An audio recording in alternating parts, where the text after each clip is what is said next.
Welcome back to the show, everybody. Check out these headlines. USD Tether's in the news again. You're going to want it. But so is the Fed, the OCC, and the IRS. Are we talking crypto clampdown? We're going to give it to you. And guess what else, ladies and gentlemen? SEC says they're making a big announcement today. Are we talking about a settlement with Kraken or Ripple? Somebody roll that beautiful intro.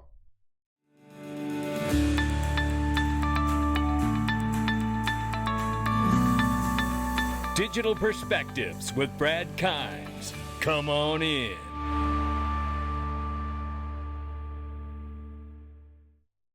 Welcome back to the show, everybody. You can follow us on TikTok, YouTube, and Twitter for exclusive content. Right now, it's $1.11 trillion market cap for crypto. We're off by 2.1%. Good morning, everybody. Bitcoin right now, $22,600 plus, and Ethereum is $1,600 plus. Tether market cap is $68.1 billion, and we've got news on that today. XRP is 39 cents. Let's take a look at this, ladies and gentlemen.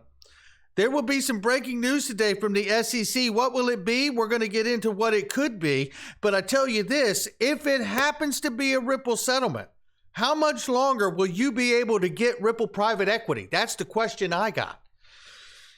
You know, tick-tock goes the clock. Don't mess around. These are great opportunities, but they will not last forever. The link is underneath the description and comment box of this video. Check out my sponsor. John Deaton reminds all of us here, and so does Meta lawman, Sullivan Cromwell bills $7.5 million for the first 19 days of FTX work. The FTX debtors have hired a host of other law firms, consultants, and bankers. The creditors committee has its own lineup, all paid for by the creditor victims of FTX. It is just despicable. John Deaton seems to echo the same thing. He says, I'm sorry. But as someone who's been around some of the best and brightest lawyers in the world during the last 25 years on both the plaintiffs and the defense side, I have yet to meet lawyers worth this kind of money, almost $400,000 per day. A staggering number coming out of the victims' funds. What an just egregious amount of money that is. USD Tether continues to demonstrate strength of reserves and reveals a $700 million profits for Q4 of 2022 in latest attestation report. Now, listen, I want to be clear. You guys know how critical I've been of them. I have to wonder where we're at now. You know, Tether continues to demonstrate its strength. It goes through here and says,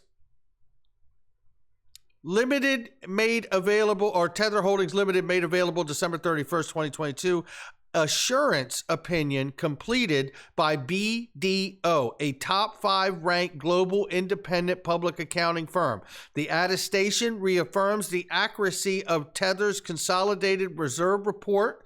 It says here the CPR, which breaks down the assets held by the group as of December 31st, 2022. The CRR shows that in addition to reducing its secured loans as committed, Tether ended 2022 with zero commercial paper and at least $67 billion in consolidated total assets and excess reserves of at least $960 million.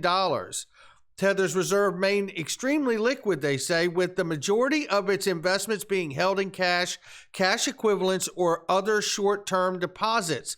This latest report demonstrates its commitment to transparency and highlights a $300 million reduction in secured loans, more than $700 million net profit added to Tether reserves in the last quarter of 2022, and the highest percentage to date of asset allocated in U.S. Treasury bills with direct exposure over 58%. Now, with that being said, all of that, we have to wonder, is this attestation going to be sufficient when it comes to transparency to the Department of Justice and the U.S. Treasury and the Federal Reserve? Because let's face it, they are offering a digital dollar, which is the only product that the Federal Reserve really has, right? So we will see. But as of right now, that looks solid, but it is an attestation. It is that different than a full-on accounting report? I don't know. We need to hear from the pros on that matter, but you deserve to hear it, and Tether deserves to be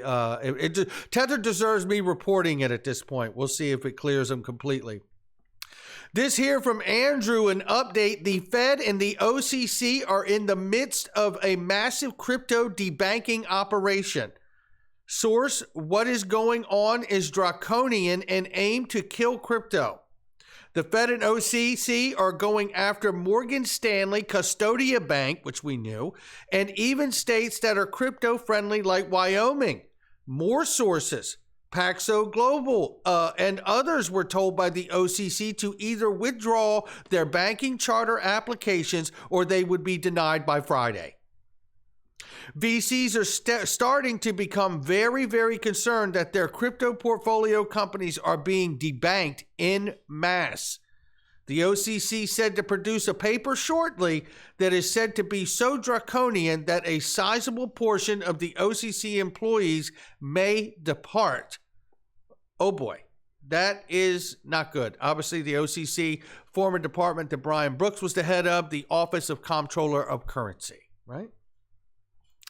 Here we have this now. Now listen, we're going to shift gears. Now we're going from the Fed and the OCC and what's possibly going to take place there, crypto clampdown, and wait till you hear what the IRS is saying about crypto. Ladies and gentlemen, if you haven't checked out Clinton Donnelly for your taxes, you need to click the link underneath this video. What are you waiting for?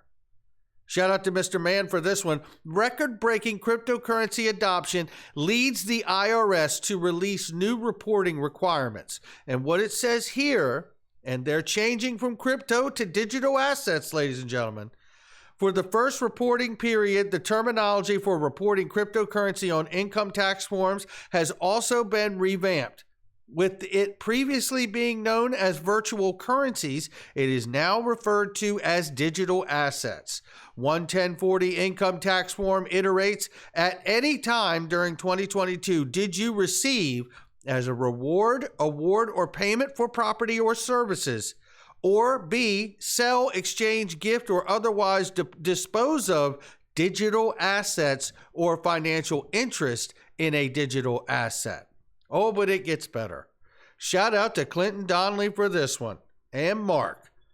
This is big, ladies and gentlemen. This is an issuance here. Let me get to this and show you what we're talking about here. This is Office of Chief Counsel Internal Revenue Service Memorandum. This is January 13th, 2023, ladies and gentlemen. Now, I want you to understand there is a difference between the SEC and the IRS, just like there's a difference between FinCEN and the SEC, because FinCEN has said that obviously XRP is a virtual currency, right? But again, there's a difference between the departments, and that's where we need clarity. Because this department says here, when talking about worthless crypto situation of a loss or what have you, listen to what it reads here. As an example, it says cryptocurrency B has substantially decreased in value. However, its value was greater than zero.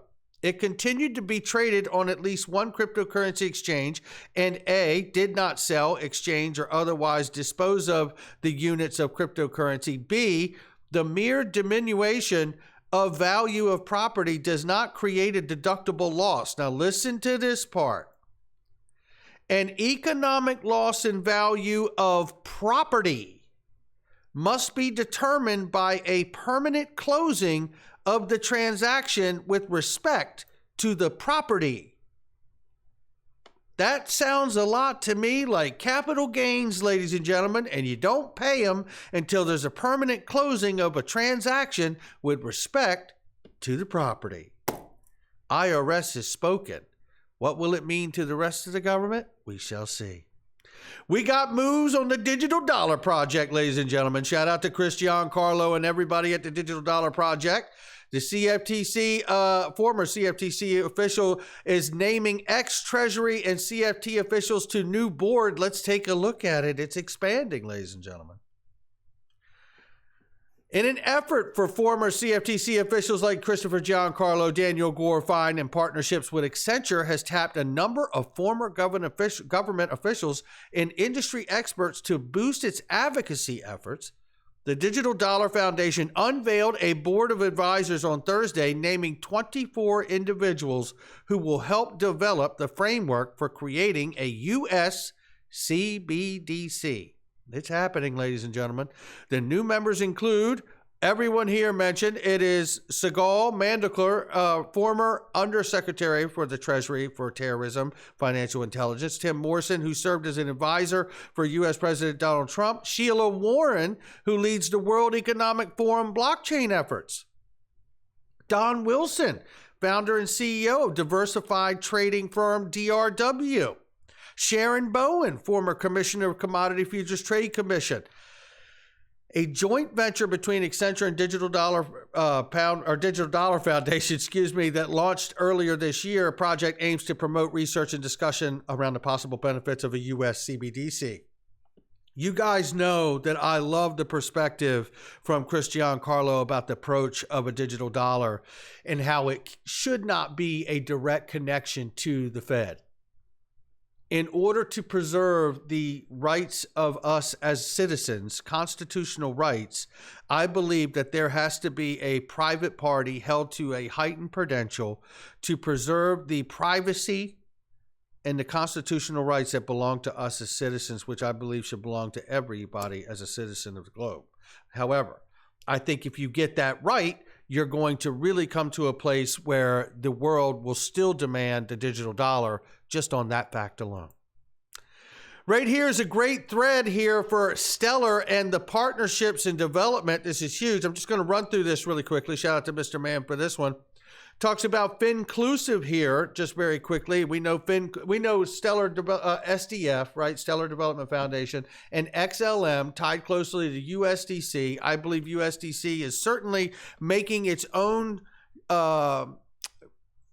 perspective challenge to become a legitimate retail digital dollar for the United States. We'll see what unfolds there. FinClusive provides a way for anchors to achieve compliance, it says here, by offering comprehensive compliance toolkit serving an on and off-ramp anchor and connecting organizations to U.S. bank sector. FinClusive makes it easier for new anchors on Stellar to establish firm roots in financial markets as you get it, right? We know Stellar and USDC tied together. If we're right about that connection there, then what I believe we're really seeing is the implementation and the connection of these new payment rails and systems and market infrastructure as it moves to a real legitimate regulated market, which it is transparent and legitimate now, right? So going further here, it shows the organizations that are really tied in as well. Shout out to Digital Chamber of Commerce, Perry Ann Boring, and everybody else here mentioned. It shows, and then it goes on here and it shows GDF merges with GBBC. Together, they become the world's largest industry association for blockchain technology. So this association is obviously speaking very loudly about a development of Stellar. And again, don't forget the retail dollar situation with USDC there. We know that there is just not attestations with USDC. There's full-on transparency all the way around. So we'll see if that's a difference for Tether and USDC competing for that kind of designation in the near term. Fox journalist says SEC to announce something big today. Will it be a Ripple settlement? Shout out to Eleanor Terrett for this one, ladies and gentlemen. According to Eleanor Terrett, the United States Securities and Exchange Commission will make a potentially big announcement today. This came out yesterday evening. Terrett disclosed in a tweet around 3 a.m. UTC time, citing anonymous sources. The journalist speculates that the announcement could come after a closed SEC meeting scheduled at 2 p.m. today. The report by Terrett has sparked several speculations, including a settlement with Ripple, a settlement with Kraken, or a ban on crypto staking for retail customers in the United States. Could it be a Ripple settlement? It is worth noting that the SEC case against Ripple is nearing its end. As disclosed by James Byland, everything has been briefed, and the case is awaiting a decision from Judge Annalisa Torres. Notably, John Deaton, who represents 76,000 plus XRP holders, as a friend of the court in the case, has recently argued that an out-of-court settlement is unlikely to happen before the court ruling. The lawyer opined that the regulator is willing to tough it out to the end, encouraged by the judgment in the case against Library and the FTX collapse. Consequently, he believes a settlement will only likely come after a court ruling to stay a potential jury trial and appeals. However, it is worth noting that some circumstances have changed since attorney made this prediction, particularly in the Library case. Following the attorney's involvement in the case and on behalf of Naomi Brockwell in support of Library's motion to limit the SEC's remedies, the attorney reported that the judge had clarified his ruling that Library credit sales represented securities not applied to secondary market sales. In addition, the attorney claimed that the judge also compelled the SEC to go on record agreeing that the underlying assets of the investment contracts are not securities. Notably, this would damage the SEC's broad claim about XRP in its Ripple case. However, it might still not be enough to force the SEC to settle, as it could still score a win regarding direct sales from Ripple. As we await the court's decision, Ripple's general counsel has expressed confidence in Ripple's defense, comparing the SEC's case in the aftermath of the alleged Chinese spy balloon shot down by the U.S. military. But what about a Kraken settlement? Notably, that this outcome that Tarrant hints at, it follows a recent Bloomberg report that reveals that the leading crypto exchange is under investigation by the SEC for potentially offering unregistered securities to American customers. The report, citing anonymous sources close to the matter, asserts that the investigation is coming to a head and could lead to a settlement in the coming days. Kraken is the third largest spot crypto exchange by trade volume per market cap data. With over $629 million in crypto trading in the last 24 hours, it offers user access to 221 cryptocurrencies per the report. It is unclear, however, which of these the U.S. market regulator believes to be a security. The reporter's SEC claims are unsurprising considering the SEC chair views on cryptocurrency. Notably, Gary Gensler asserts that most cryptocurrencies except Bitcoin are securities. Recall the SEC has already launched enforcement actions against Gemini this year, naming the crypto exchange and Genesis Trading in a complaint accusing both parties of engaging the offer and sales of unregistered securities. But then we have Brian Armstrong from Coinbase. Here's Jake Chervinsky here from the Blockchain Association, talking about the rumor going on that Brian Armstrong's speaking on. We're hearing rumors that the SEC would get rid of crypto staking in the United States for retail customers. I hope that's not the case, as I believe it would be a terrible path for the U.S. if this is allowed to happen. The thread goes on. You get it. Jake says, I've heard the same rumor and strongly agree with Brian that an attack on staking would be the extreme error for U.S. policy. Thankfully, we are a country of laws, and even if the SEC would like to get rid of crypto entirely, which may be the case, the law and the courts won't allow it. Well, I hope that Jake is right on that matter. But then I want to show you this. Tell me how the legacy firms are coming in to rule this crypto space without saying they're coming in to rule this space. Over a decade, they've watched their customers go across the street and buy crypto. This is what their turn looks like. That's no doubt about that. And then there's this I want to show you, as I echoed Brian's tweet here. I have a quick question for the SEC and Gary Gensler. If you want to get rid of staking for crypto, what becomes of proof-of-stake networks like Ethereum? Asking for a level playing field full of friends of mine. That's where we are on this day, ladies and gentlemen. Before we get out of here, let's take a look at this from Eggrag Crypto. And you need to see this because we are nearing the end of this case. And who knows what that fundamental news could mean for this space or XRP. And who knows what this big announcement could do from the SEC today to the market and what it may speak in the way of upside or downside.